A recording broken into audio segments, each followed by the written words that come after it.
안녕하세요 꾸님들, 자작꾼입니다. 자, 오늘 영상에서는 제가 이렇게 디지털 멀티 테스터기 하나를 또 가지고 왔습니다. 자, 예전에 제가 GVDA 128이라는 녀석을 리뷰를 한 적이 있는데, 이번에 GVDA 128 플러스라는 제품이 나와가지고 제가 오늘 이 제품을 한번 보여드리려고 합니다. 기존에 GVDA 128이라는 모델에서 기능들은 거의 비슷하지만 그래도 우리가 편의성에 맞게 추가된 부분이 많이 있어가지고 제가 사용을 해보니까 너무 편리하더라고요. 그래서 오늘 이 제품을 한번 보여드려 보도록 하겠습니다. 자, 참고로 오늘 영상에서 구독, 좋아요, 알람 설정 해주시고 댓글 남겨주신 분에 한해서 3분을 추첨을 해서 이 테스터기를 보내드릴 테니까요, 지금부터 댓글로 신청을 해주시면 될 것 같아요. 자, 그러면 이 제품을 실제로 한번 사용을 하면서 어떤 기능들이 좀 보완이 되고 추가적으로 좀 어떤 점이 편리해졌는지 한번 보여드려 보도록 하겠습니다. 지금부터 이 멀티 테스터기를 한번 살펴보도록 하겠습니다. 자, GVDA GD128 플러스라고 되어 있는데, 제가 예전에 리뷰했던 GD128 모델에서 살짝 업그레이드 됐다고 보시면 되고요. 지금 보시는 것처럼 외형은 거의 동일합니다. 사이즈 같은 경우는 우리가 사용하는 스마트폰 정도의 사이즈라고 생각하시면 되고요. 가장 먼저 이 제품의 기능들을 보여드리기 전에 그 전 모델 128 모델에서 바뀐 점부터 간단히 설명을 드리겠습니다. 뭐 크게 바뀐 건 없지만, 가장 먼저 첫 번째로 기존에 사용하던 제품들은 전부 다 이렇게 우리가 배터리가 교환식이었어요. 알칼라인 배터리를 넣어서 배터리가 닳아지면 교체하는 방식이었는데, 자, 이번에 GD128 플러스로 가면서 5V USB 단자로 해서 충전을 해서 사용하는 방식이 됐습니다.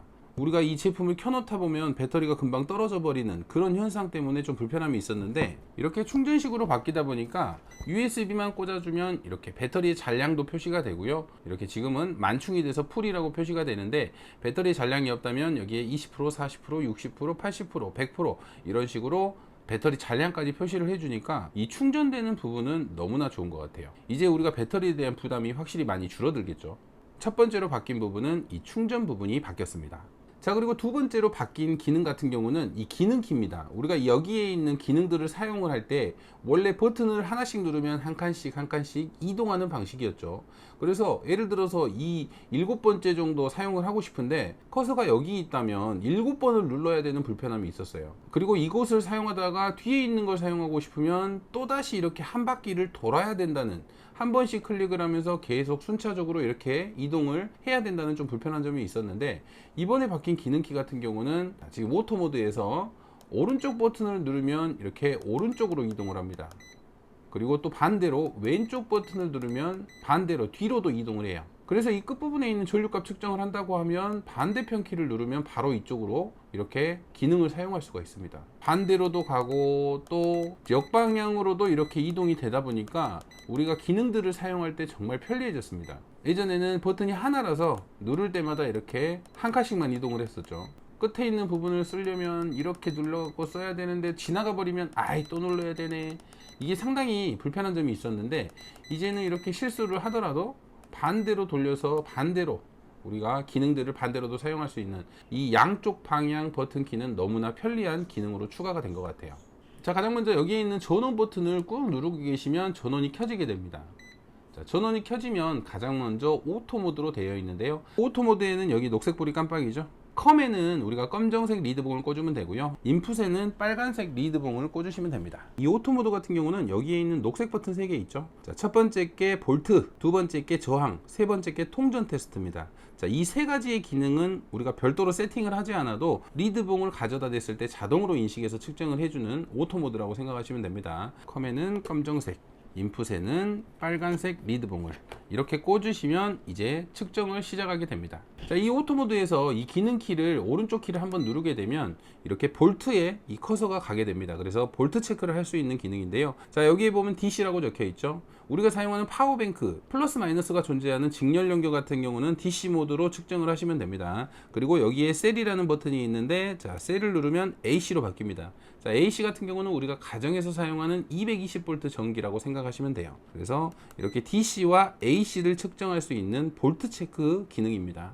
자, DC 전기 같은 경우는 이렇게 플러스 마이너스를 가져다 대면 15.04V 이렇게 전압이 측정이 됩니다. 우리가 사용하는 배터리들은 전부 다 DC 전기라고 생각하시면 돼요. 그래서 15.4V가 나오고, 자, 우리가 혹시라도 배터리의 극성을 바꿔서 리드봉을 찍었을 때는 자, 이렇게 마이너스 15V로 나옵니다. 그래서 우리가 혹시라도 극성을 모를 때 이 전선이 빨간색, 검정색이 표시가 안 돼 있다면 그냥 아무 선이나 이렇게 측정을 해 보시면 돼요. 마이너스로 찍히면 극성이 바뀌었으니까 다시 돌려서 이렇게 플러스 마이너스를 찾으시면 됩니다. 우리가 테스터기로 DC 전기를 측정을 했을 때 이 앞쪽에 마이너스가 체크가 된다면 극성이 바뀌었다는 거, 그래서 올바른 극성을 찾아주시면 돼요. DC 전기는 간단하게 이렇게 측정을 하시면 되고요. 자, SEL이라는 버튼을 눌러서 AC로 바꿔주고요. 자, AC 측정을 한번 해보도록 하겠습니다. 자, AC 같은 경우는 우리가 이렇게 콘센트에 리드봉을 꽂았을 때, 자, 212V 나오죠. 근데 여기서 볼 때 우리가 사용하는 인버터가 몇 헤르츠가 나오는지, 자, 여기에 보면 지금 60헤르츠가 나오죠. 우리 국내에서 사용하는 제품 같은 경우는 인버터가 60헤르츠가 돼야지만 정상적으로 구동이 되니까 이렇게 헤르츠 확인을 할 수가 있습니다. 그래서 지금 제가 파워뱅크에 넣었던 인버터는 212V가 나오고 60헤르츠의 정상적인 출력이 되는 제품이라는 것을 확인하실 수 있습니다.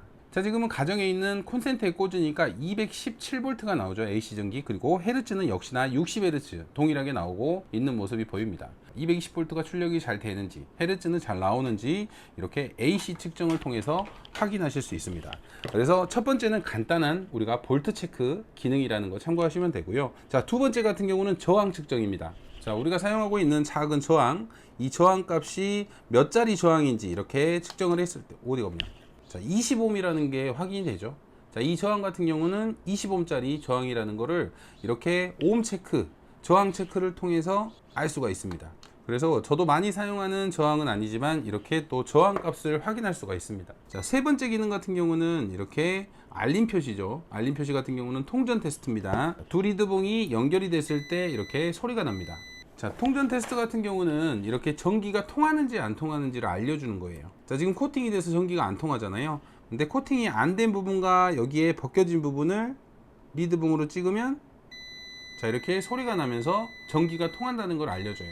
그래서 우리가 파워뱅크를 만들다가 이렇게 배선들이 정말 복잡할 때, 아, 이 배선은 마이너스였던가 플러스였던가 헷갈릴 때, 배터리 쪽에 마이너스에 리드봉을 대고, 자, 플러스를 찍으면 소리가 안 나겠죠. 같이 연결이 안 됐으니까. 근데 이 마이너스는 같이 연결되어 있으니까 소리가 날 것 같아요. 자, 이런 식으로 같은 마이너스 연결이기 때문에, 아, 이쪽이 마이너스구나. 지금은 이렇게 표시가 되어 있지만 우리가 가끔 같은 색상으로도 연결을 할 때가 있거든요. 그래서 그렇게 헷갈릴 때 이 통전 테스트로 전기가 통하는지를 알려주는 거예요. 플러스는 울리지 않고 마이너스는 이렇게 울려서, 아, 이 마이너스가 이쪽으로 해서 연결이 되어 있구나, 이런 부분을 통전 테스트로 확인할 수 있습니다. 우리가 어떤 물체가 전기가 흐르는지 안 흐르는지 이렇게 리드봉을 대서 확인할 수 있고요. 파워뱅크를 만들 때는 이렇게 좀 숨겨진 어려운 선에서 그 선이 맞는지 아닌지, 마이너스 선인지 플러스 선인지 이렇게 통전 테스트로 확인을 해볼 수 있습니다. 자, 다음 네 번째로 가보면, 네 번째는 다이오드 측정입니다. 자, 다이오드 같은 경우는 저는 솔직히 많이 사용을 하지 않기 때문에 이 다이오드 값이 어떤 값인지는 솔직히 모르겠어요. 하지만 이렇게 다이오드를 이렇게 연결을 했을 때 0.45V, 이게 아마 다이오드의 측정 값인 것 같은데 이렇게 다이오드의 측정 값도 확인할 수가 있습니다. 자, 다음 다섯 번째 같은 경우는 아마도 캐패시터, 우리가 콘덴서 확인을 하는 것 같아요. NF라고 표시가 되는 게 몇 페럿인지 뭐 확인한다거나 그런 부분을 확인할 때 쓰는 것 같은데, 캐패시터 콘덴서 부분도 패스를 할게요. 이 부분은 아닐 수도 있을 것 같아요. 제가 한 번도 사용을 해본 적이 없어가지고 이 기능은 솔직히 잘 모르겠고. 자, 여섯 번째 기능 같은 경우는 미리볼트입니다. 자, 미리볼트는 우리가 DC 전기, 기존에 사용하던 DC 전기보다 미리볼트, 엄청나게 작은 DC 전기를 측정을 할 때 사용을 합니다. 그래서 일단 뭐 1V 밑에 전압이 이 캐패시터 밖에 없어가지고 이 캐패시터의 전압을 한번 재보겠습니다. 플러스 마이너스 됐을 때, 자, 378mV. 그러면 1V가 안 되는 거죠. 원래 DC 모드 우리가 1V 밑으로 좀 미세한 전압을 측정을 할 때는 미리볼트로 사용하시면 됩니다. 그러면 378.9까지 나오죠. 전문적으로 사용하시면서 정말 작은 전압까지도 좀 정확하게 해야 될 때는 이렇게 미리볼트를 사용해서 작은 전압은 측정하실 수 있습니다. 자, 다음은 헤르츠 기능인데, 자, 헤르츠 같은 경우는 아까 제가 AC 전기를 연결을 했을 때 보여드렸잖아요. 60Hz가 잘 나오는지, 우리가 220V 전기를 꽂았을 때 이렇게 60Hz가 잘 나오는지 확인을 해주는 표시입니다. 그래서 220V 제품에 연결을 했을 때 주파수 헤르츠는 얼마가 나오는지 이렇게 확인을 하실 수 있는 기능입니다. 자, 그리고 다음은 이제 온도를 표시하는 기능인데요. 자, 온도는 지금 25도라고 되어 있는데, 자, 리드봉을 아직 꼽지는 않았지만 지금 여기에 있는 내부 측정으로 해서 25도로 표시를 하는 것 같아요. 그래서 함께 동봉된 리드봉을 바꿔서 온도 체크를 한번 해보겠습니다. 자, 이렇게 동봉된 온도 센서를 꼽게 되면 우리가 온도를 잴 수가 있습니다. 자, 이렇게 손으로 잡으니까 온도가 올라가죠. 많이 사용하는 기능은 아니지만 우리가 물 온도를 잰다거나 좀 차가운 물이라서 떨어질 거예요. 자, 24도. 뭐 지속적으로 좀 지켜본다고 하면 배터리 쪽에 이렇게 살짝 붙여놔도 배터리의 온도를 잴 수 있겠죠. 그래서 충전하는 온도나 또 방전하는 온도, 뭐 이런 식으로 온도 체크를 할 수 있는 기능입니다. 자, 온도 체크를 할 때는 이렇게 함께 동봉된 리드봉을 따로 꽂으셔야 된다는 거 참고하시면 됩니다. 자, 다음은 이 NCV 라이브라는 기능인데요. 자, 우측으로 옮겨보면, 자, 앞쪽에 콘센트가 있는데 이렇게 전기가 흐르고 있다고 표기를 해줍니다. 자, 지금은 L로 표시가 되잖아요. L 같은 경우는 로우 표시로 좀 전기가 약하다는 표시예요. 자, 전기 콘센트 쪽으로 좀 다가가면 이렇게 H로 표시를 해주면서 전기 흐르는 세기가 강도가 높다고 알려줘요. 그래서 우리가 전기 공사를 하시는 분이나 전기가 흐르는 부분을 찾을 때 이 기능으로 많이 사용을 하실 것 같아요.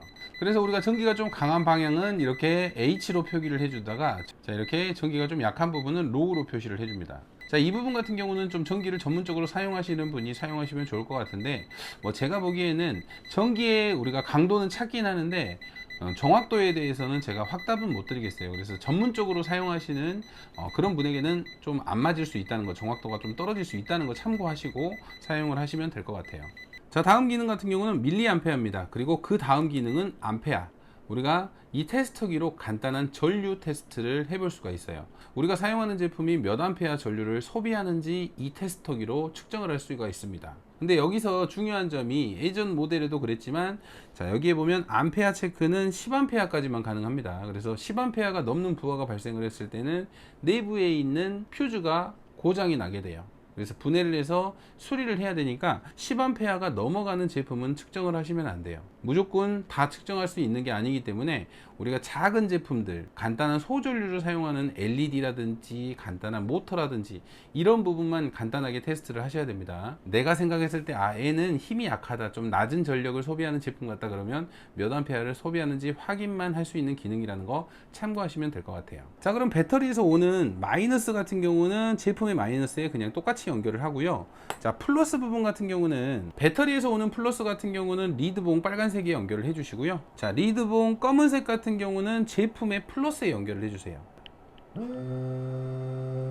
자, 0.46A가 나오죠. 이 제품이 사용을 하면서 구동되는 전력 같은 경우는 0.4A입니다. 와트까지 표시가 되면 좋은데 와트 표시는 안 되고 0.4A 정도를 소비한다는 걸 알 수가 있어요. 그래서 이 제품의 소비 전력은 그렇게 많이 먹지 않구나. 근데 여기에 이제 펌프라서 물이 들어가면 좀 더 전력은 올라가겠지만, 이런 식으로 우리가 사용하는 제품의 소비 전력을 확인해 볼 수 있습니다. 자, 이 리드봉을 혹시라도 인풋에 꽂아져 있으면 작동이 안 된다는 거 참고하시면 됩니다. 꼭 A 쪽에 꽂아 주셔야 돼요. 밀리암페어를 잴 때는 이 앞쪽 단자에 꽂아야 된다는 거 참고하시면 될 것 같습니다. 자, 이렇게 간단하게 우리가 자작을 하면서 사용하는 기능들이 전부 들어가 있어요. 그래서 우리가 자작을 할 때 부족함 없이 사용하는 데는 충분히 괜찮은 모델이라고 생각이 되고요.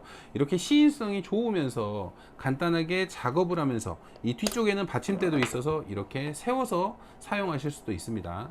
작업하는 공간에 하나쯤 있으면 정말 괜찮을 법한 제품이라고 생각이 되고, 이번에 이렇게 충전식으로 바뀐 부분도 너무나 마음에 들고요. 물론 가격은 조금 상승을 했지만 그래도 5만원이 안 되는 가격에 이 정도 테스터기라면 충분히 만족스러운 그런 제품이라고 생각이 됩니다. 자, 그런데 이 제품의 좀 단점이라고 하면 앞쪽이 액정으로 되어 있기 때문에 우리가 좀 심한 충격을 줬을 때는 액정이 깨질 수도 있습니다. 자, 이 부분은 뭐 따로 수리가 안 되기 때문에 조심해서 사용을 하셔야 돼요. 액정만 좀 조심해서 사용하면 정말 좀 오랫동안 사용할 수 있는, 충분히 만족스럽게 사용할 수 있는 제품이라고 생각이 되는 제품이네요. 자, 오늘도 영상 시청해 주셔서 감사하고요. 다음에도 좋은 영상으로 찾아뵙도록 하겠습니다. 감사합니다.